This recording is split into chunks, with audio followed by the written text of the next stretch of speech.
一連3場嘅 Steffi 演唱會3月16號尾場之後正式完結。Cookies 終極現身 Gloria、Eileen、Mickey、Carrie、Angela， 再加上移居美國嘅 Helena， 但就唯獨未見 Teresa 同埋 Serena 七餅碎齊唱心急人上及 Forever Friends。 雖然音色未算悅耳，但足夠令觀眾及網民勾起回憶殺。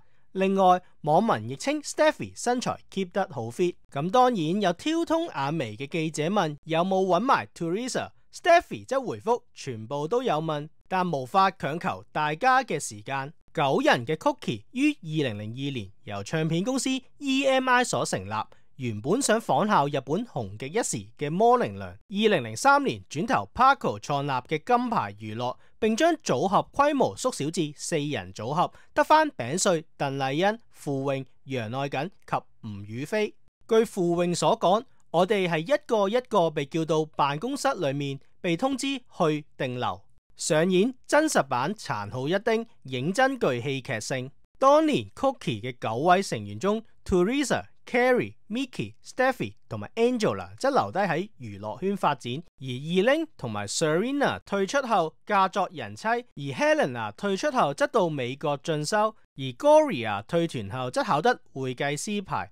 後來4位餅碎中 ，Carrie 就嫁咗俾初戀男友有網球王子之稱嘅洪立希，認真 sweet。相反 ，Mickey 則嫁咗俾永安太子爺郭永淳，當時受盡全城非議。全因 Mickey 同郭永淳拍拖時，郭永淳仍然未正式同患病長期臥床嘅妻子伍志恒正式離婚 ，Mickey 因此蒙上小三之名。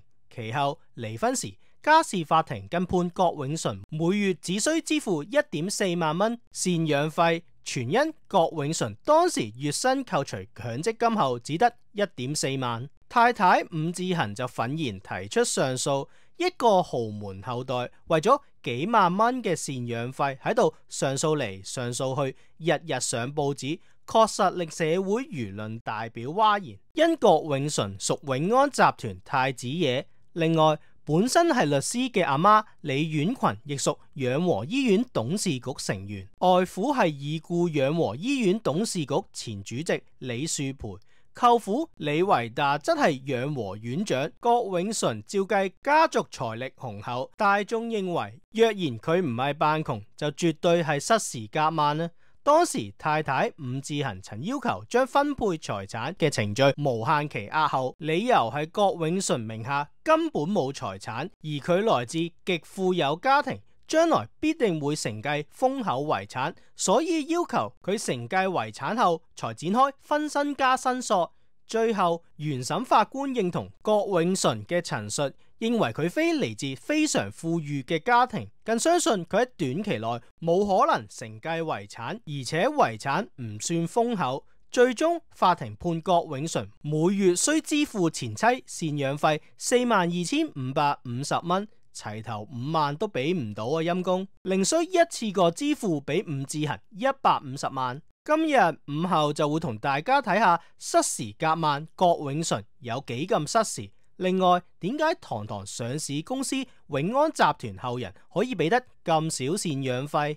郭永淳阿爸郭志權屬永安第3代，同太太李婉群有3個仔1個女。現年65歲嘅長子永昌喺香港任高球教練，次子永森喺美國從事 IT 工作。獨女錦兒喺波士頓為佢效力30年，管理10數億美元嘅理財顧問公司擔任總裁。郭永淳則比大哥細17年，今年48歲。老豆郭志權住喺跑馬地多年，屬區內地膽。佢兩公婆經常喺竹園撐台腳。同區嘅鳳輝台即永安創辦人郭全嘅別名而命名。咁點解睇落去係大富之家嘅郭永淳，竟然淪落到要為丁點嘅贍養費打官司呢？呢件事則要講返40多年前，佢阿爸郭志權揸莊永安嘅黑歷史。永安創辦人郭全、郭樂兄弟本身喺澳洲經營果欄，至1907年佢哋回港創立永安百貨。永安名字寓意永保安寧。現時持有永安百貨嘅上市公司股票永安國際則早於戰前已經上市嘅啦。國家其後更進軍保險、銀行及地產業務，並喺1973年將呢啲業務以永安人壽名義上市，其後更名為永安集團股票，擁有永安國際。永安係香港百貨業嘅鼻祖之一，曾喺20世紀初進軍上海，令當時本來已經相當繁華嘅十里洋場亦為之側目。1983年，第二代最後一個代表人物五叔郭林山離世後，兩間永安系上市公司股權主要由第三代嘅三房郭志權、細佬郭志康以及五房郭志良、郭志恒兄弟持有。旗艦永安集團由郭志權出任主席，細佬志康則負責附屬永安銀行業務。至於經營百貨嘅永安國際，則由郭志權嘅三姑姐陳郭慧珍做主席。但喺郭志權兄弟掌權期間，永安集團卻接連爆發出醜聞。83、84年中英談判，香港樓市暴瀉，引發一輪銀行風潮。永安銀行於1985年需股東集資1.2億解困。1985年8月底，核數師卻發現永安銀行出現龐大虧損。年底，港府邀請恒生銀行注資接管永安銀行，當時就發現永安銀行嘅全部資產以及剛集資翻嚟嘅1.2億全部輸清，更發現患有癌病嘅郭志康曾以500幾萬抵押向銀行借貸7000幾萬。中意賭兩手嘅郭志康喺永安銀行爆煲之前幾個月喺美國去世，該筆貸款一去冇回頭。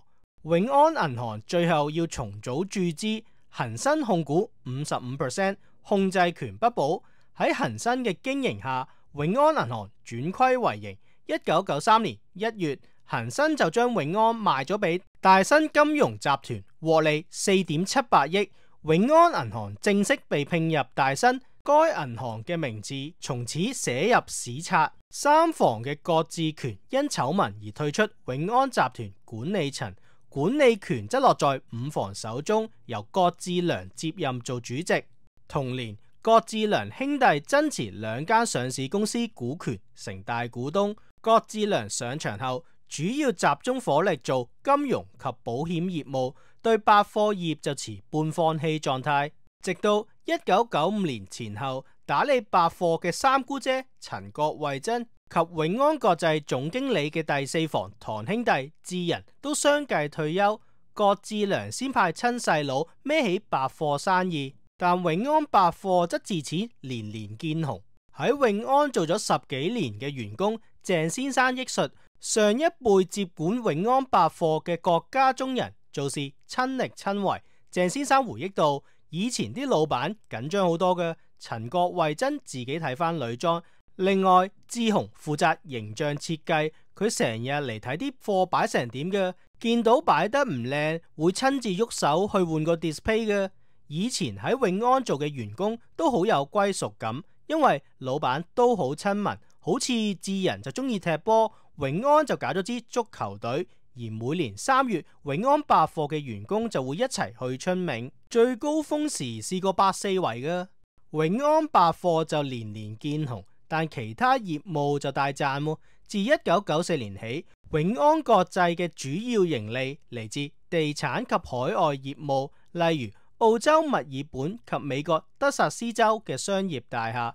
2000年初更帶來2.4億盈利。另外，於92年收購50%嘅美國大昌行汽車，其銷售亦係盈利嘅來源。全靠呢啲副業，永安國際全年先有錢賺啫。反觀百貨業務，2000年初過去5年累積蝕咗6.8億。現時永安主要資產由五房嘅郭志良同3名親細佬持有，佢哋於2000年初私有化永安集團，並持有不少物業資產，包括中環永安集團30、31樓、油麻地永安九龍中心嘅3成半業權，以及新加坡、美國嘅一啲物業。當時私有化文件透露，呢批物業約值6.4億，另外仲有14億現金，相當搭水。而郭家嘅第三代郭房嘅後人來往亦不多。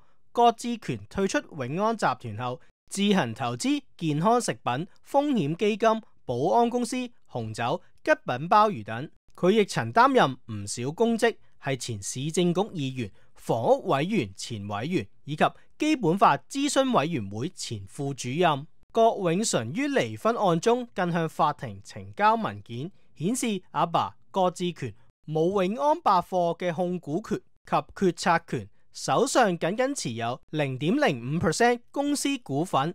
2008年市值僅僅約338萬，原來同為郭氏三房就冇乜錢，五房就越撈越掂喎。2003年8月，原屬麗新發展嘅銅鑼灣廣場一期招標求售，11個財團入標，當中包括銅鑼灣兩大地主希慎及華人置業都爭相角逐，結果爆冷由五房揸旗嘅永安郭家以高於市場預期12億元奪得，市傳華置出價約9億，即永安出價高出33%，而其他大發展商出價多為8至9億。市場當時一直揣測永安會將銅鑼灣廣場一期改裝成永安百貨公司，但最終卻未有改裝。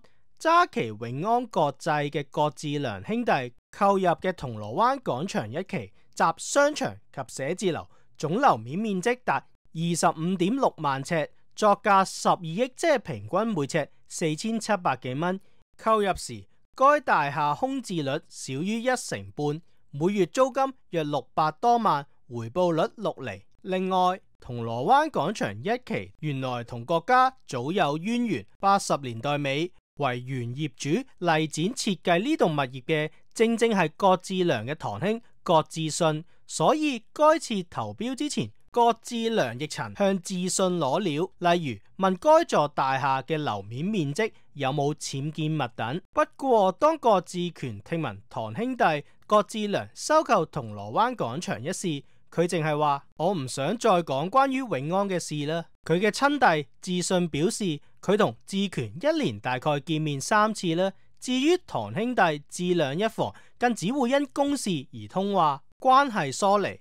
咁又係，俾我係五房，執完蘇州市後，梗係唔想啲窮親戚黐埋嚟啦。所以冇咩聯繫都係正常嘅。家族樹大就總有枯枝，不過午後唔講就冇人知。始終 old money 就係識玩。如果中意呢條片嘅，就記得 comment、like 同埋 share 啦。仲有，如果想大力支持我哋，可以 super fans， 多謝支持。